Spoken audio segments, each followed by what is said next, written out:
Bismillahirrahmanirrahim. Assalamualaikum warahmatullahi wabarakatuh. Terima kasih atas kesempatan yang diberikan kepada kelompok 7. Saya atas nama Radia akan memaparkan materi tentang pengaruh ekonomi Islam dalam perekonomian Eropa abad pertengahan. Nah, abad pertengahan dalam sejarah Eropa berlangsung dari abad ke-5 sampai abad ke-15 Masehi. Abad pertengahan bermula sejak runtuhnya Kekaisaran Romawi Barat dan masih berlanjut manakala Eropa memasuki abad pembaharuan dan penjelajahan. Sejarah dunia barat secara tradisional dibagi menjadi tiga kurun waktu, yakni abad kuno, abad pertengahan, dan zaman modern. Dengan kata lain, abad pertengahan merupakan kurun waktu peralihan dari abad kuno ke zaman modern.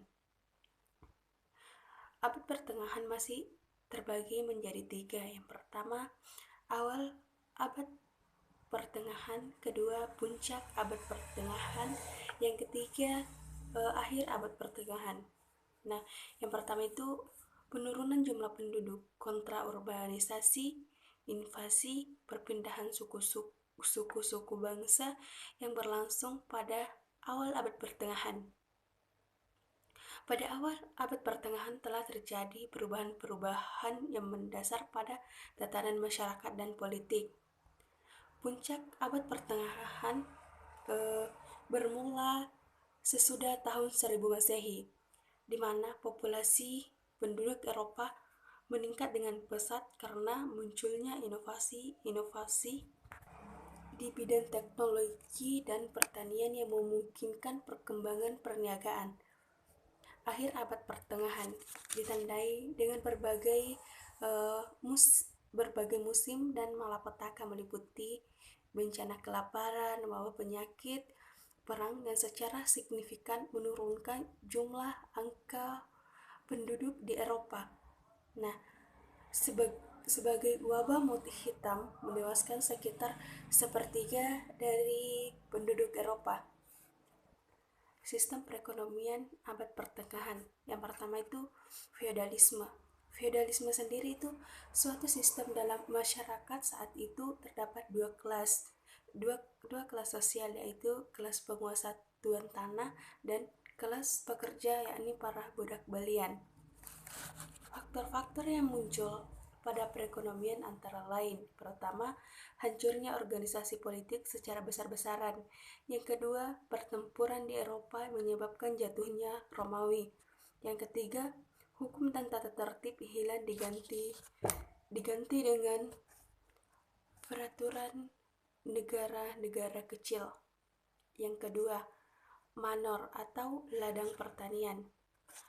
Manor merupakan satu kesatuan politik dan sosial, di mana pemilik manor bukan hanya menjadi tuan tanah, tetapi juga sebagai penguasa, pelindung, hakim, dan kepala kepolisian. Beberapa hal yang perlu diketahui dalam lingkungan perekonomian manor. Yang pertama, masyarakat diatur dan disusun berdasarkan tradisi, karena tidak ada pemerintah pusat yang kuat. Akibatnya, laju perubahan dan perkembangan ekonomi masyarakat menjadi sangat lambat. Yang kedua, peredaran uang semakin sedikit, karena manor hanya mengedarkan sesuai dengan kebutuhan sendiri, tidak menjual hasil produknya ke kota. Kemudian yang ketiga, sistem ekonomi guildi. Guildi sendiri itu merupakan kesatuan usaha abad pertengahan.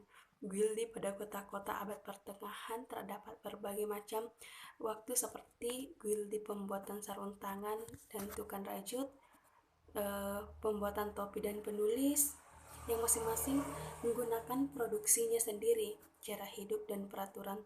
Tetapi kehidupan dalam Guldi ini sangat berbeda dengan kehidupan yang terjadi pada masyarakat Manor. Awalnya Guldi itu hanya lebih dari satu lembaga untuk mengatur produksi sebagai peraturannya yang mengatur tentang gaji, kondisi kerja, dan tingkat laku anggota-anggota. Di samping mencari uang, juga bertugas kepada pemimpin dan pekerjanya, tetapi juga menghalangi mereka untuk menjadi pengusaha besar dan monopoli. Selanjutnya, dampak perang salib bagi keadaan ekonomi Eropa. Setelah adanya perang salib pada abad 10 sampai 11 Masehi, geliat perdagangan mulai muncul di Eropa. Hal ini membuat munculnya masyarakat borjuis, yang mana yaitu masyarakat mulai mapan, berpikir maju, baik secara ekonomi dan kedudukan. Ekonomi Romawi Timur merupakan salah satu yang paling maju di Eropa dan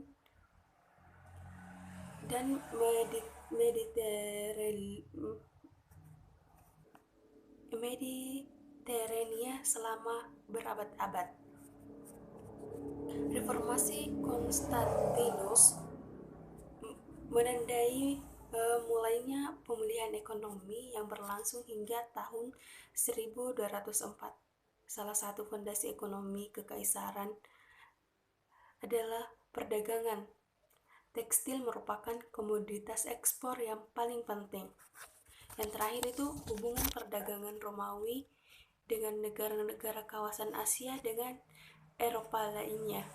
Bangsa Romawi juga melakukan perdagangan dengan bangsa lain. Mereka menyeberangi Laut Tengah untuk membeli papirus di Mesir, kaca di Venesia, daging babi dan garam di Australia, timah dari Inggris, minyak zaitun dari Spanyol, saus, ikan, piring, alat masak dari Afrika. Nah, itulah pembahasan dari kelompok 7. Apabila terdapat kesalahan, mohon dimaafkan. Assalamualaikum warahmatullahi wabarakatuh.